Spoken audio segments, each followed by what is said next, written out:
बुलाना चाहेंगे दुबे जी से क्या पाए जिंदाबाद जिंदाबाद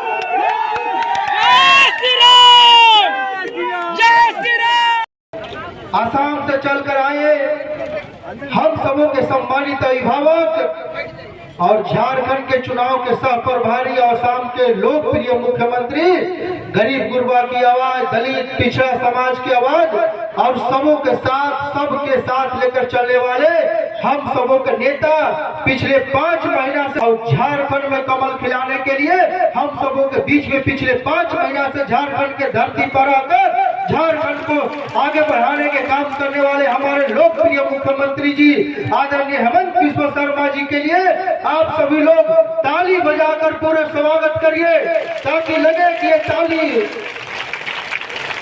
इस कार्यक्रम में उपस्थित भारतीय जनता पार्टी के वरिष्ठ नेता हमारे अभिभावक आदरणीय श्याम नारायण दुबे जी, इस कार्यक्रम में उपस्थित है हमारे अभिभावक कमलेश्वर दुबे जी, कुचले समाज को आवाज को बुलंद करने के काम किया शंकर प्रसाद चौरसिया जी जो हमारे बीच में उपस्थित है, मैं उनको भी अभिनंदन और स्वागत करता हूं।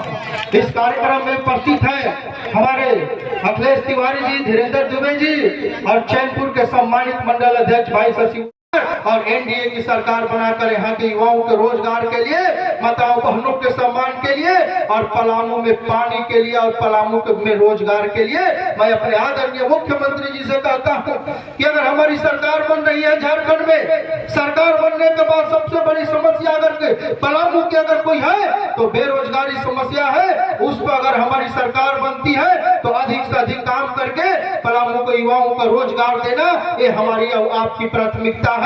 ये आप हमारे यहाँ के अभिभावक बनकर आए हैं और निश्चित तौर पर हमें पूरा विश्वास है कि पिछले 5 महीना से अगर आप यहाँ खटे हैं तो जनता आपको स्नेह और प्यार और पूरे पलामू और झारखंड के जनता ने आपके प्रति अपना भार व्यक्त करने के काम किया है। इसलिए मैं आप सबों से कहूंगा कि आज डाल्टनगंज विधानसभा का बेटा आप सबों के परिवार का एक सदस्य जिसे इस क्षेत्र के जनता ने 2 बार अपना आशीर्वाद देने के काम किया है और तीसरा बार आशीर्वाद इसलिए झारखंड का विकास हो, झारखंड के नौजवानों का विकास हो, झारखंड की माताओं बहनों का सम्मान रहे और तमाम योजनाएं जो भारतीय जनता पार्टी आप सबों के बीच में लाने के काम किया है उस योजनाओं को भी पंचतंत्र के माध्यम से, चाहे वो गोदी दीदी योजना हो, चाहे युवाओं को रोजगार देना हो, झारखंड में जितने पद खाली है उस पद को सृजन करना हो, इन तमाम ऐसे कार्य को लेकर आज भारतीय जनता पार्टी चुनाव में आई है। और मैं आपको बता दूं कि क्षेत्र किसानों का आवास भारतीय जनता पार्टी का संकल्प है और इन सभी संकल्पों के साथ हमारी सरकार काम करेगी। आप सबों से सिर्फ आशीर्वाद लेने के लिए आज आपका बेटा आपके बीच में उपस्थित हुआ है और इसी आशीर्वाद के साथ मैं आप सबों से ही कहूंगा क्योंकि आज समय ज्यादा हो गया है और मुझे भी भंडरिया जाना है और हमारे आदरणीय कार्यक्रम के मुख्य अतिथि जी को भी कार्यक्रम में जाना है। इसलिए मैं आप सबों से बस यही कहूंगा कि 13 तारीख को अपने एक घर, अपने गांव, मोहल्ले, टोला और अपने पूरे क्षेत्र का वोट भार जलाने के काम करे और अपना बेटा को फिर से उस जिम्मेवारी को दे। पिछले 10 वर्षों से जिस जिम्मेवारी को निभाने में इस क्षेत्र के जनता ने जो मुझे आशीर्वाद दिया है और अपने पिताजी की करनी से उनकी बनाए हुए राहों पर चलने का जो हम लोगों ने ठाना है, आज वही कार्य है कि आज उनकी आशीर्वाद से इस क्षेत्र के एक जनता अपना बेटा को आशीर्वाद देने के काम किया। अब आज तीसरी बार मुझे आप सबों से पूरा उम्मीद है कि तीसरी बार भी आप आशीर्वाद देंगे और झारखंड में अपनी सरकार बनाने के लिए आशीर्वाद देंगे, नरेंद्र मोदी जी के हाथों को मजबूत करने के लिए आशीर्वाद देंगे और बीजेपी की सरकार बनेगी तो झारखंड मजबूत होगा, युवा मजबूत होंगे, नौजवान मजबूत होंगे और सरकार बनते ही वो तमाम कार्य जो पिछली सरकार ने सिर्फ बालू चुराने के काम किया, आज इस क्षेत्र के एक एक जनता जानता है कि पलामू में बालू कैसे चोरी हो रहा है, गढ़वा में बालू कैसे चोरी हो रहा है, और तमाम ऐसे क्षेत्रों में जहाँ पे कुछ न कुछ कार्य के माध्यम से सिर्फ और सिर्फ लूट मचा हुआ है। इसलिए मैं आप सबों से कहूंगा कि झट से ही झारखंड में सरकार बनेगी। हमारी सरकार की घोषणा है सरकारी आवास और गरीबों के घर बनाने के लिए, लोगों को घर बनाने के लिए भारतीय जनता पार्टी बालू को फ्री करने के काम करेगा और सबों को फ्री करके उसमें अपने कार्य को आगे बढ़ाने के काम करेगा। मैं इन्हीं चंद शब्दों के साथ मैं आप सबों से शुभकामना और आशीर्वाद लेकर जा रहा हूं कि आने वाला 13 तारीख को इस क्षेत्र के इन तमाम गांव मोहल्ले टोले का एक एक वोट भारतीय जनता पार्टी में डालिए और इस राष्ट्र को बचाने के लिए, झारखंड को बचाने के लिए अपना मत देने के काम करें। सबों को बहुत बहुत धन्यवाद, सबों को प्रणाम, सबों को जोहार। जय हिंद, जय भारत, जय भारतीय जनता पार्टी।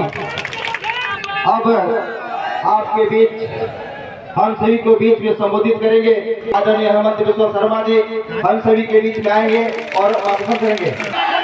हेमंत बिस्वा शर्मा जी को जय श्री राम। हेमंत बिस्वा शर्मा जी को जय श्री राम।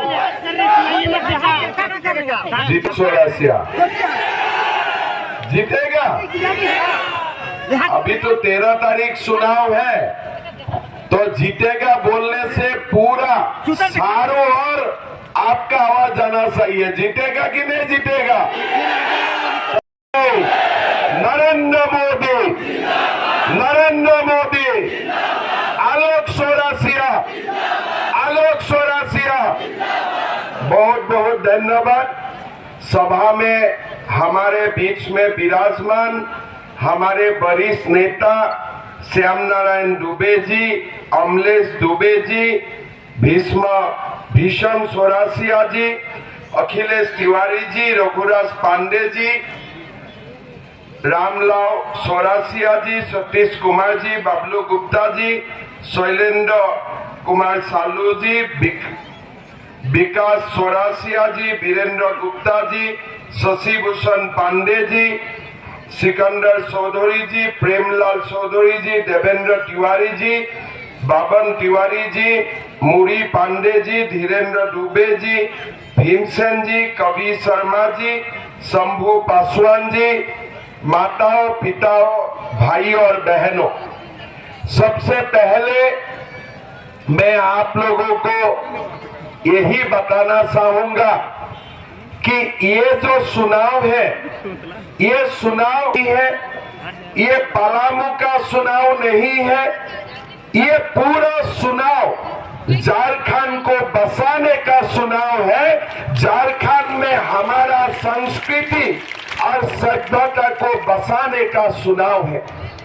भाई और बहन, हर महीना मैं कल्पना भी नहीं कर सकता हूं कि हमारे हिंदू संस्कृति का धरोहर ये हमारे झारखंड में रामनवमी का जुलूस भी निकालने नहीं दिया जाते हैं, और जब मुहर्रम का जुलूस निकालते हैं तो जुलूस में भी हमारे भाइयों और बहनों का ऊपर भी अत्याचार किया जाते हैं। आज झारखंड का हालत क्या है, मैं खाली आपको एक छोटे बात बताऊंगा। आप लोग सारे बात आप लोगों का समक्ष आ जाएगा।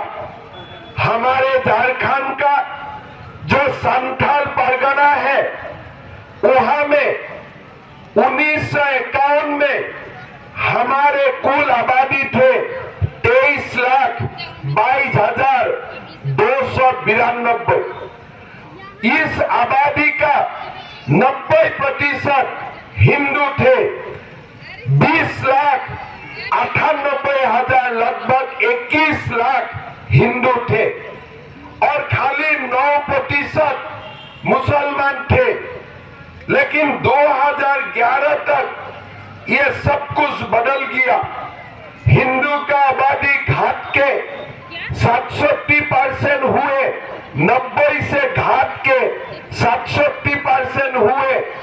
आदिवासी का परसेंटेज 44 से घाट के 28 22% हुए और मुसलमान भाइयों का संख्या बढ़ के 37% हुए, 9% से जाके 37% हुए। झारखंड हाईकोर्ट में सरकार को पूछे कि यही जो 51 सन में जो उनका बाल बच्चा क्या इतना हो सकता है? क्या यहाँ घुसपैठी आना शुरू हो चुका है? आज अगर आप साहेबगंज में देखें, जो 1951 में मुसलमान 20% थे, आज वहां में भी मुसलमान का जनगणना 35% तक बढ़े है। भारत सरकार बोल रहा है कि झारखंड में घुसपैठिया घुस रहा है, लेकिन ये जेएमएम और कांग्रेस सरकार घुसपैठियों का खिलाफ कुछ नहीं कर रहा है। कारण वो जानते हैं, घुसपैठिया उनका वोट बैंक है। वोट का लालच में, समता की लालच में ये आज हमारे झारखंड को घुसपैठियों का आगे, घुसपैठियों के लिए बिक रहा है। घुसपैठियों का सामने पूरा झारखंड को सरेंडर करके रख दिया है ये लोग। भाइयों और बहनों, अगर 10 साल और जाए तो आज पाकुड़ देवघर में जो हो रहा है वही पलामू में भी होने जा रहा है, वही हजारीबाग में भी होगा। पूरा हमारे झारखंड को खा जाएगा। ये चुनाव है, हमारे झारखंड को बसाने का चुनाव है। ये जीतते हैं, हम सारे घुसपैठियों को सुन करके यहाँ से भगाने का काम करूंगा, ये हमारा वादा है।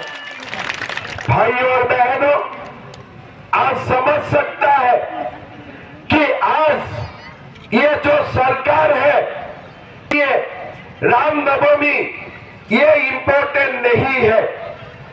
ये सरकार के लिए दुर्गा पूजा इम्पोर्टेंट नहीं है। ये सरकार हमारे समाज और हमारे संस्कृति का ये लोग हमेशा विरोध कर